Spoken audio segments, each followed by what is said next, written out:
ರೆಸ್ಟೋರೇಷನ್ಗೆ ಎಷ್ಟಾಗೈತೆ ಅಂತ ಹೇಳ್ಬಿಟ್ಟು ಈ ವಿಡಿಯೋ ಕರೆಕ್ಟಾಗಿ ನಾನು ಮಾಡಿದ್ದೀನಿ. ಸೊ ಈ ಗಾಡಿ ಬಂದ್ಬಿಟ್ಟು ಫುಲ್ ರೆಸ್ಟೋರ್ ಆಗೈತೆ, A to Z ಎಲ್ಲ ಪೇಂಟಿಂಗಿಂದ ಹಿಡಿದು ಚಾರ್ಸಿಯಿಂದ ಹಿಡಿದು ಎಲ್ಲ ಒಂದೊಂದು ಬೋಲ್ಟ್ ಒಂದೊಂದು ನಟ್ ಇಂದ ಒಂದೊಂದು ಪಾರ್ಟ್ಸ್ ಮಾತ್ರ ಯಾವ್ಯಾವ ಸಿಕ್ಕಿಲ್ಲೋ ಅದೊಂದು ಪೆಂಡಿಂಗಲ್ಲಿ ಐತೆ ಅಷ್ಟೇ. ಅದೇನೇನು ಪೆಂಡಿಂಗ್ ಆಯ್ತು, ಎಷ್ಟಾಯಿತು ಬಿಲ್ಲು ಅಂತ ಹೇಳ್ಬಿಟ್ಟು ನಾನು ಹೇಳ್ತೀನಿ. ಕಮೆಂಟ್ ಸೆಕ್ಷನಲ್ಲಿ ಒಬ್ಬೊಬ್ರು ಅನ್ಕೊತಾ ಇರ್ತಾರೆ ತುಂಬ ಜಾಸ್ತಿ ಆಯಿತು ಬ್ರೋ, ಇನ್ನೂ ಕಡಿಮೆಗೆ ಮಾಡ್ತಾಯಿದ್ರು, ಇನ್ನೂ ನಮಗೆ ಗೊತ್ತಿರೋರು ಇನ್ನೂ ಕಡಿಮೆಗೆ ಮಾಡ್ತಾರೆ. ಅಂದರೆ ಈ ವಿಂಟೇಜ್ ಗಾಡಿಗಳನ್ನ ಎಷ್ಟು ಸ್ಟಾಕ್ಗೆ ಎಷ್ಟು ಒರಿಜಿನಲಾಗಿ ಇಟ್ಕೊತೀವಿ ಅವಾಗ ವ್ಯಾಲ್ಯೂನೂ ಜಾಸ್ತಿ ಇರುತ್ತೆ, ಅವಾಗ ಅಟ್ರಾಕ್ಟಿವ್ ಇರುತ್ತೆ. ತುಂಬ ಜನ ಇಟ್ಕೊಳೋದು ಕಷ್ಟ ಅದು. ಇನ್ಫ್ಯಾಕ್ಟ್ ನಾನೇ ಹೇಳಿದ್ರೆ ನನ್ನ ಗಾಡಿನೇ, ಯಾಕಂದರೆ ಪ್ರೀವಿಯಸ್ ಓನರ್ ಅಷ್ಟೊಂದು ನೀಟಾಗಿ ಮೇಂಟೈನ್ ಮಾಡಿರಲಿಲ್ಲ. ಸೊ ಇಂಜಿನ್ ವರ್ಕಿಗೆ ಬಂದ್ಬಿಟ್ಟು 15,000. ಏನಕ್ಕೆ 15,000 ಅಂದರೆ ಫುಲ್ ಕಂಪ್ಲೀಟ್ಲಿ ನಾನು ಹೇಳ್ತೀನಿ. ತುಂಬ ಜನ ಜಾಸ್ತಿ ಆಯಿತು ಒಂದೊಂದಾಗೆ ಮಾಡಿಸ್ತಿಲ್ಲ, ಎಲ್ಲ ಬಿಟ್ಬಿಟ್ಟು ದುಡ್ಡಲ್ಲೇ ಸ್ವಿಗ್ಗಿಲೇ ಮಾಡಿದ್ದು. ಇವಾಗ ಹೆಂಗಂದರೆ ಈ ಹುಡುಗನಿಗೆ ಕಾಲೇಜ್ ಮುಗಿದಾದ್ಮೇಲೆ ಸಂಜೆ ಮೇಲೆ ಆಮೇಲೆ ಸ್ಯಾಟರ್ಡೆ ಸಂಡೇ ಹಿಂಗೆ ಮಾಡಿ 2 ವರ್ಷದಿಂದ ಕೂಡ ಹಾಕ್ಕೊಂಡು ಇಷ್ಟೆಲ್ಲ ರೆಸ್ಟೋರ್ ಮಾಡಿಸಿ ಗಾಡಿ ತೊಗೊಂಡಿರೋದು. ಹಾಂ 135 ಹೇಳೋದಲ್ಲ.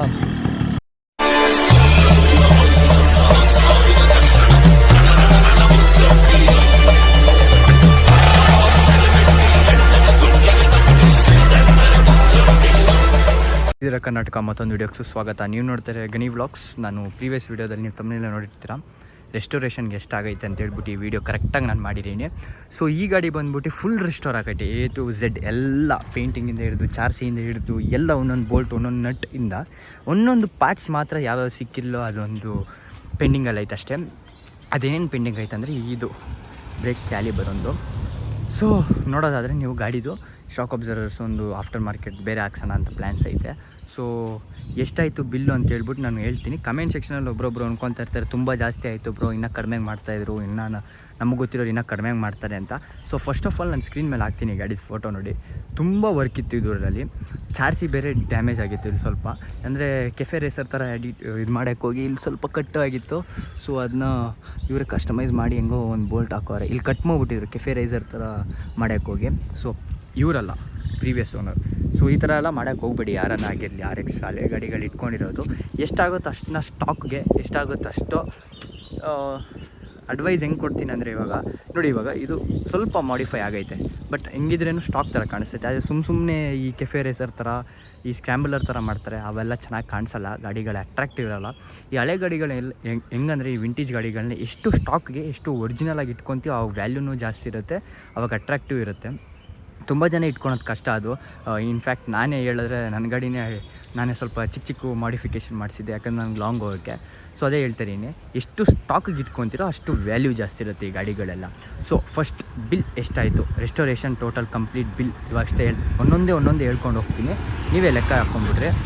ಸೊ ಫಸ್ಟ್ ಬಂದ್ಬಿಟ್ಟು ಇದ್ರದ್ದು ಪೇಂಟ್ ವರ್ಕ್ ಏನೇನು ಬರುತ್ತಂದರೆ ಚಾರ್ಸಿ, ಫುಲ್ ಚಾರ್ಸಿ, ಟ್ಯಾಂಕ್, ಸೈಡ್ ಶೀಲ್ಡ್ಸ್, ಆಮೇಲೆ ಕ್ರೋಮು ಇವೆಲ್ಲ ಇನ್ಕ್ಲೂಡೆಡ್, ಹೆಡ್ಡು ಮತ್ತು ಸೈಡ್ ಕೇಸಸ್ ಎಲ್ಲ ಇನ್ಕ್ಲೂಡೆಡ್ ಬಂದ್ಬಿಟ್ಟು 16,000 ಆಗೈತೆ, 16 to 15 ಆಗೈತೆ ಅದು. ಆಮೇಲೆ ಇಂಜಿನ್ ವರ್ಕ್, ಇದು ಮೇಯ್ನ್ ಇಂಪಾರ್ಟೆಂಟ್. ಇಂಜಿನ್ ವರ್ಕ್ ತುಂಬ ಇತ್ತಿದ್ದು, ಯಾಕಂದರೆ ಇದು ಫುಲ್ಲು ವೈಬ್ರೇಷನ್ಸ್ ಬರ್ತಾಯಿತ್ತು, ಫುಲ್ ಆಲ್ಮೋಸ್ಟ್ ರೀಬೋರ್ ಕಂಪ್ಲೀಟಾಗಿ ಬಂದ್ಬಿಟ್ಟಿದ್ದು, ಯಾಕಂದರೆ ಪ್ರೀವಿಯಸ್ ಓನರ್ ಅಷ್ಟೊಂದು ನೀಟಾಗಿ ಮೇಂಟೈನ್ ಮಾಡಿರಲಿಲ್ಲ. ಸೊ ಇಂಜಿನ್ ವರ್ಕಿಗೆ ಬಂದ್ಬಿಟ್ಟು 15,000. ಏನಕ್ಕೆ 15,000 ಅಂದರೆ ಫುಲ್ ಕಂಪ್ಲೀಟ್ಲಿ ನಾನು ಹೇಳ್ತಾಯಿದ್ದೀನಿ. ತುಂಬ ಜನ ಜಾಸ್ತಿ ಆಯಿತು ಅಂತಾರೆ, ಇವಾಗ ಸ್ಪೇರ್ಸ್ ಜಾಸ್ತಿ ಆಗೈತೆ. ಸೊ ಆಗುತ್ತೆ ಅಷ್ಟು ಖಂಡಿತ, ಯಾಕಂದರೆ ಇದರಲ್ಲಿ ಇನ್ನೊಂದು 10 ವರ್ಷವರೆಗೂ ತಲೆನೋವು ಇಲ್ಲದೆ 7 years to 8 yearsವರೆಗೂ ಏನು ತೊಂದರೆ ಇಲ್ಲ, ಆ ಥರ ಮಾಡಿಕೊಟ್ಟವ್ರೆ ಪ್ರೆಸೆಂಟಿಗೆ. ಸೊ ಅದೇ ಹೇಳಿದ್ನಲ್ಲ, ಒಬ್ರೊಬ್ರು ವರ್ಕ್ ಮೇಲೆ ಒಬ್ರೊಬ್ರು ಪ್ರೈಸಸ್ ಮೇಲೆ ಡಿಫರ್ ಆಗುತ್ತೆ. ಸ್ವಲ್ಪ ಜನ ಹೇಳ್ತಿರೋ ಕಮೆಂಟ್ಸ್, ಇಲ್ಲ ನಾನು ಕಡಿಮೆಗೆ ಮಾಡ್ಕೊತೀವಿ ಅಂತ. ಬಟ್ ಕಡಿಮೆ ಮಾಡೋದೇನೆಂದರೆ ವರ್ಕ್ ಅಷ್ಟೊಂದು ಫಿನಿಶ್ ಆಗೋಲ್ಲ, ಸ್ಯಾಟಿಸ್ಫೈ ಆಗೋಲ್ಲ. ಆದರೆ ಈ ವರ್ಕ್ ಆಗಲಿ ನಮಗೆ ನಾವು ಕೊಟ್ಟಿರೋ 1 ರೂಪಾಯಿ ನಮ್ಗೆ ಫುಲ್ ಸ್ಯಾಟಿಸ್ಫೈ ಆಗೈತೆ. ಸೊ ಆ ಥರ ವರ್ಕ್ ನಡೆದೈತೆ ಇದಲ್ಲಿ. ಸೊ ಅದಕ್ಕೆ ನಾನು ಹೇಳ್ತಾಯಿದ್ದೀನಿ, ಪ್ರೈಸು ಒಂದೊಂದಲ್ಲಿ ಒಬ್ರೊಬ್ರ ಹತ್ರ ಮೆಕ್ಯಾನಿಕ್ ಹತ್ರ ಫುಲ್ ಡಿಫರ್ ಆಗುತ್ತೆ. ನಮ್ಮ ಮೆಕ್ಯಾನಿಕ್ ಎಷ್ಟು ಆಗೈತೆ ಅಂತ ನಾನು ನಿಮ್ಗೆ ಹೇಳ್ತೀನಿ ಅಷ್ಟೇ. ಇನ್ನು ಕಡಿಮೆಗೂ ಆಗುತ್ತೆ, ಅದು ಗಾಡಿ ಮೇಲೆ ಡಿಪೆಂಡ್. ಗಾಡಿ ಯಾವ ಕಂಡೀಷನಲ್ಲಿರುತ್ತೋ ಅದ್ರ ಮೇಲೆ ರೆಸ್ಟೋರೇಷನ್ ಪ್ರೈಸ್ ಏನೋ ಡಿಫರ್ ಆಗುತ್ತೆ. ಸೊ ಹೇಳೋಣಲ್ಲ, ಇದಕ್ಕೆ 15, ಫುಲ್ ಪೇಂಟಿಂಗ್ ಒಂದು 16, ಆಮೇಲೆ ಲೇಬರ್ ಚಾರ್ಜ್ ಒಂದು 15,000. ಸೊ ಇರೋದಿದ್ದಂಗೆ ಹೇಳ್ತಾಯಿದ್ದೀನಿ ನಾನು, ಎಷ್ಟಾಗೈತೆ ಅಷ್ಟೇ ಹೇಳ್ತಾಯಿದ್ದೀನಿ. ನಾನೇನು ಕಡಿಮೆ ಹೆಚ್ಚು ಜಾಸ್ತಿ ಇಲ್ಲಾಂದ್ರೆ ಕಡಿಮೆ ಹೇಳ್ತಲ್ಲ, ಎಷ್ಟಾಗೈತೆ ಅಷ್ಟೇ. 15,000 ಲೇಬರು, ಆಮೇಲೆ ಪೇಂಟಿಂಗ್ 15,000, ಆಮೇಲೆ ಇನ್ನು 16,000 ಇನ್ನೊಂದೇನು ರೀಬೋರ್ದು ಇಂಜಿನ್ ವರ್ಕು. ಸೊ ಇಷ್ಟೆಲ್ಲ ಆಗೈತೆ. ಆಮೇಲೆ ಸ್ಪೇರ್ಸ್. ಓಕೆ, ಈ ಗಾಡಿ ಇದ್ದಿದ್ದು ಕಂಡೀಷನ್ ಯಾವುದಂದರೆ, ಇದಕ್ಕೆ ಬಂದ್ಬಿಟ್ಟು ಆಫ್ಟರ್ ಮಾರ್ಕೆಟ್ದು ಇದು ಕಿಂಗ್ದು ಹಾಕಿದ್ರು ಮೀಟರು. ಸೊ ಆ ಮೀಟರ್ ತೆಗೆದ್ಬಿಟ್ಟು ಇವಾಗ ಫುಲ್ ಸ್ಟಾಕ್ ಹಾಕಿದ್ದೀವಿ. ಈ ಮೀಟ್ರ್ ನಿಮ್ಗೆ ಗೊತ್ತು 2000 ಹಂಗಿರುತ್ತೆ. ಆಮೇಲೆ ಹೆಡ್ಲೈಟ್ ಫುಲ್ ಈ ಮುಂದುಗಡೆ ಏನೇನು ನೋಡ್ತಿರೋ ನೀವು, ಈ ಫುಲ್ ಇಷ್ಟು ಸೆಟ್ಟು ಇವೆಲ್ಲ ಹೊಸದು ಹಾಕ್ಸಿದ್ದೀವಿ. ಸೊ ಇದು ಹೊಸದು. ಆಮೇಲೆ ಇದು ಈ ಸೈಡ್ ಏನದು ಸೈಡ್ ಗಾಡು ಕೂಡ ಸಪ್ರೇಟ್ ಇದು. ಸೊ ಹೇಳೋದಲ್ಲ, ಈ ಸ್ಪೇಸ್ ಎಲ್ಲ ಬಿಟ್ಟರೆ ಇದೊಂದೊಂದು 15,000 ಅಂದ್ಕೊಳ್ಳೋಣ, ಯಾಕಂದರೆ ಎಲ್ಲ ಬೋಲ್ಟು ನಟ್ಟು ಸೈಜ್ ಎಲ್ಲ. ಸೊ ನಾನು ಹೇಳೋದಾದರೆ ಈ ಗಾಡಿಗೆ ಎಷ್ಟಾಗೈತೆ ರೆಸ್ಟೋರೇಷನ್ ಟೋಟಲ್ ಕಂಪ್ಲೀಟಾಗಿ ಹೇಳ್ಬೇಕಂದ್ರೆ, ಸೊ ಪೇಂಟ್ದು ಅದು ಇದು ಎಲ್ಲ ಸೇರಿ ಟೋಟಲ್ ಲೇಬರ್ ಚಾರ್ಜ್ ಎಲ್ಲ ಇನ್ಕ್ಲೂಡ್ ಮಾಡಿ ಇನ್ನು ಏನೇನು ಆಗಿಲ್ಲ ಅನ್ನೋದು ಹೇಳ್ತೀನಿ ಇವಾಗ, ಓಕೆನಾ. ಸೊ ಇದು ಬಂದ್ಬಿಟ್ಟು ಇದು ಹಳೇದೇ ಹಾಕೋರೆ ಪ್ರೆಸೆಂಟ್ಗೆ, ಯಾಕಂದರೆ ಇದು ಫುಲ್ ಸೆಟ್ಟೇ ಚೇಂಜ್ ಮಾಡೋಣ ಅಂತೀರಂತೆ. ಸೊ ಟೈರ್ಸ್ ಹಳೇದೆ, ಟೈರ್ಸ್ ಏನು ಹೊಸದು ಅವಶ್ಯಕತೆ ಏನಿಲ್ಲ, ಚೆನ್ನಾಗಿ ಇದ್ವು ಅದು. ಆಮೇಲೆ ಹಿಂದುಗಡೆ ಟೈರು ಹಳೇದೆ. ಅದು ಬಿಟ್ಟರೆ ಇನ್ನು ಗಾಡೀಲಿ ಅಷ್ಟೇ, ಇನ್ನು ಆಲ್ಮೋಸ್ಟ್ ಎಲ್ಲ ನೀವು ನೋಡೋದಾದರೆ ಎಲ್ಲ ಹೊಸದೇ ಆಲ್ಮೋಸ್ಟು. ಈ ಸ್ವಿಚ್ಚಸ್ಸಿಂದ ಹಿಡಿದು ಕೂಡ ಎಲ್ಲ ಹೊಸದೇ ಹಾಕೋರೆ. ಸೊ ಏನಕ್ಕಂದರೆ ಇದು ಇನ್ನೊಂದು ಹೆಂಗೆ ಡಿಪೆಂಡ್ ಆಗುತ್ತಂದರೆ ನಿಮ್ಮ ಗಾಡಿ ಕಂಡೀಷನ್. ಸೊ ಈ ಗಾಡಿ ಬಂದ್ಬಿಟ್ಟು ಫುಲ್ಲು ಅನ್ಕಂಡೀಷನಲ್ಲಾಗಿತ್ತು, ಫುಲ್ ಒಂಥರ ನಾನು ಹೇಳೋಕ್ಕಾಗಲ್ಲ ಆ ಥರ ಕಂಡೀಷನಲ್ಲಿ ಇತ್ತು. ನಾನು ಸ್ಕ್ರೀನ್ ಮೇಲೆ ಹಾಕ್ತೀನಿ ಫೋಟೋಸ್ ನೋಡಿ ಸಿಕ್ಕಿದ್ರೆ. ಸೊ ಹೇಳಿದ್ನಲ್ಲ, ಆ ಕಂಡೀಷನಲ್ಲಿ ಇದ್ದು ಇದನ್ನ ಮತ್ತೆ ಸ್ಟಾಕಿಗೆ ತರೋದು ತುಂಬ ಕಷ್ಟ ಆಯಿತು. ಅದಕ್ಕೆ ತುಂಬ ಸ್ಪೇರ್ಸು, ತುಂಬ ಕಾಸ್ಟ್ಲಿ ಸ್ಪೇಸ್ ಆಗೋಯ್ತು ನಮಗೆ. ಸೊ ಅದಕ್ಕೆ ನಮ್ಗೆ ಇಷ್ಟೊಂದು ಬಿಲ್ ಆಗಿದ್ದು. ಸೊ ಹೇಳೋದಾದರೆ ಒಂದು ಬಿಲ್ ಎಷ್ಟಾಯಿತು ಟೋಟಲ್ ಕಂಪ್ಲೀಟ್ ರೆಸ್ಟೋರೇಷನ್ ಅಂದರೆ ಒಂದು 60,000 to 70,000 ಮೇಲೆ ಆಗೈತೆ. 90,000 ಒಳಗಡೆ ಅಂದ್ಕೊಳ್ಳಿ ಹೊಸ ಗಾಡಿನ. ಸೊ ನೀವು ಪ್ರೀವಿಯಸ್ ವೀಡಿಯೋದಲ್ಲಿ ನೋಡಿರ್ತೀರ. ಆದರೆ ಇಲ್ಲಿ ಓಡಿಸ್ತಾ ಇನ್ನೂ ಏನೇನೈತೆ ಪರ್ಫಾರ್ಮೆನ್ಸು, ಇಲ್ಲಾಂದರೆ ಈ ಗಾಡಿ ಸ್ಟಾಕು ಏನೇನೈತೆ ಅಂತ ಹೇಳ್ಬಿಟ್ಟು ನಮ್ಗೆ ಓಡಿಸ್ತಾ ಮಾತಾಡೋಣ ಅಂತ ಹೇಳ್ಬಿಟ್ಟು ಸೊ ಕಂಟಿನ್ಯೂ ಮಾಡೋಣ. ಸೊ ನಮ್ಮ ಫ್ರೆಂಡ್ದು ಓಕೆ ಅದಕ್ಕೋಕರ್ತಿ ಶ್ರೀರಾಮ್ ಸೌಂಡ್ ಕೇಳಿಸ್ಕೊಳ್ಳಿ ಹೆಂಗೈತಿದು ಹಿಂಗೆ. ಓಕೆ ಹಾಂ ಹತ್ತಕ್ಕರ್ತಿ. ಸೊ ಬಾಯ್ಸ್, ಈ ಗಾಡಿ ಫಸ್ಟ್ ಆಫ್ ಆಲ್ ಹೆಂಗೆ ಬಂದಿರೋದಂದರೆ, ಈ ಹುಡುಗ ಬಂದ್ಬಿಟ್ಟು ಪಾರ್ಟ್ ಟೈಮು ಸ್ವಿಗ್ಗಿ ಮಾಡಿಬಿಟ್ಟು ದುಡ್ಡು ಕೂಡ ಹಾಕ್ಕೊಂಡು ಫಸ್ಟಿಂದ ಈ ಗಾಡಿ ತೊಗೊಂಡಿದ್ದು ಆಗಲಿ ಮತ್ತು ರೆಸ್ಟೋರ್ ಆಗಿದೆ, ಇದು ತೊಗೊಂಡು ರೆಸ್ಟೋರ್ ಮಾಡಿಸಿರೋದು. ಅದಕ್ಕೆ ಪಾಪ ತುಂಬ ಖರ್ಚಾಗೈತೆ. 7 ವರ್ಷ ಕಷ್ಟಪಟ್ಟವನೆ. 7 ವರ್ಷ ಕಷ್ಟಪಟ್ಬಿಟ್ಟು ಕೂಡ ಹಾಕ್ಕೊಂಡು ಒಂದೊಂದು ರೂಪಾಯಿ ಒಂದೊಂದಾಗೆ ಮಾಡಿಸ್ಲಿಲ್ಲ, ಎಲ್ಲ ಬಿಟ್ಬಿಟ್ಟು ದುಡ್ಡಲ್ಲೇ ಸ್ವಿಗ್ಗಿಲೇ ಮಾಡಿದ್ದು. ಇವಾಗ ಹೆಂಗಂದರೆ ಈ ಹುಡುಗನಿಗೆ ಕಾಲೇಜ್ ಮುಗಿದಾದ್ಮೇಲೆ ಸಂಜೆ ಮೇಲೆ ಆಮೇಲೆ ಸ್ಯಾಟರ್ಡೆ ಸಂಡೇ ಹಿಂಗೆ ಮಾಡಿ 2 ವರ್ಷದಿಂದ ಕೂಡ ಹಾಕ್ಕೊಂಡು ಇಷ್ಟೆಲ್ಲ ರೆಸ್ಟೋರ್ ಮಾಡಿಸಿ ಗಾಡಿ ತೊಗೊಂಡಿರೋದು. ಸೊ ಯಾರನ್ನಾಗಿರಲಿ ಈ ವಿಡಿಯೋ ನೋಡ್ತಾ ಇರಲಿ, never give up on your dreams ಅಂತ. ಎಷ್ಟೇ ಕಷ್ಟ ಆಗಲಿ ಏನೇ ಆಗಿರಲಿ, ಕಷ್ಟಪಟ್ಟರೆ ಏನೇ ಆಗಿರಲಿ ಸಿಗುತ್ತೆ. ಸೊ ತುಂಬ ಕಷ್ಟಪಟ್ಟವನು ಈ ಹುಡುಗ ಆಗಿರಲಿ. 2 ಇಯರ್ಸಿಂದ ಕಾಯ್ಕೊಂಡು ಅಪ್ಪ ರೆಸ್ಟೋರ್ ಮಾಡಿಸೋ 2 ಮಂತ್ಸ್ ಕಾಯ್ದಿದ್ದೀವಿ.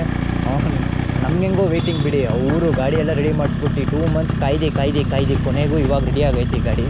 ಇನ್ನೂ ಸ್ವಲ್ಪ ಮೈನರ್ ಚಿಕ್ಕ ಐತೆ.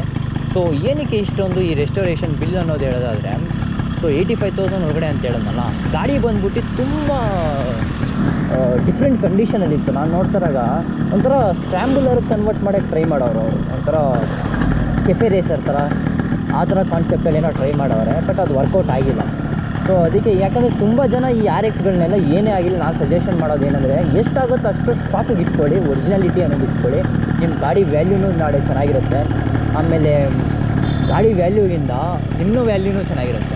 ಯಾಕಂದರೆ ಈ ಗಾಡಿಗಳೆಲ್ಲ ತುಂಬ ಜನ ಇಟ್ಕೊಂಡಿರಲ್ಲ ಸ್ಟಾಕಿಗೆಲ್ಲ. ಯಾಕಂದರೆ ಎಲ್ಲರಿಗೂ ಏನೋ ಒಂದು ಚಾಯ್ಸ್ ಇರುತ್ತೆ, ಇಲ್ಲಾದರೂ ಏನೋ ಒಂದು ಮಾಡಿಸ್ಲೇಬೇಕು ನಾವು ಅನ್ನೋ ಥರ ಮೆಂಟಾಲಿಟಿ ಇರುತ್ತೆ. ಸೊ ಆ ಥರ ಮೆಂಟಾಲಿಟಿ ಇದ್ದಾಗ ನೀವು ಸ್ಟಾಕಿಗೆ ಇಟ್ಕೊಂಡ್ರೆ ನೀವೇ ಹೈಲೈಟ್ ಆಗ್ತೀರಾ. ಇನ್ನೊಂದೇನೆಂದರೆ ಈ ಒರಿಜಿನಾಲಿಟಿ ಅನ್ನೋದು ಎಲ್ಲೂ ಸಿಗೋಲ್ಲ ಇವಾಗ. ಸೊ ಅದಕ್ಕೆ ನಾನು ಏನು ಹೇಳೋದಂದರೆ, stock originality is the best ಅಂತ ಹೇಳ್ತೀನಿ.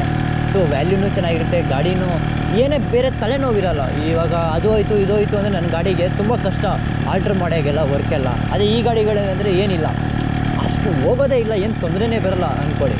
ಸೊ ಆ ಥರ ಅದಕ್ಕೆ ಎಷ್ಟಾಗುತ್ತೋ ಅಷ್ಟು ಸ್ಟಾಕ್ಗೆ ಇಟ್ಕೊಳ್ಳಿ.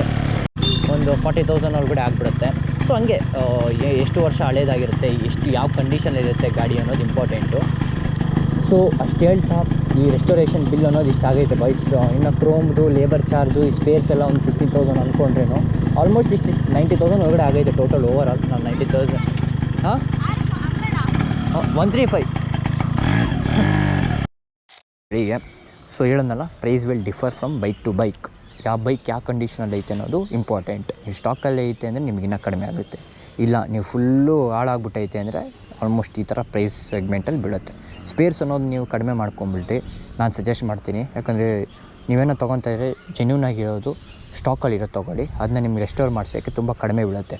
ಅದೇ ನೀವು ಸ್ವಲ್ಪ ಜುಗಾಡು ಮಾಡಿಫೈ ಮಾಡಿಸಿರೋದಂದ್ರೆ ನಿಮ್ಗೆ ತುಂಬ ಕಾಸ್ಟ್ಲಿ ಬೀಳುತ್ತೆ ಸ್ಪೇರ್.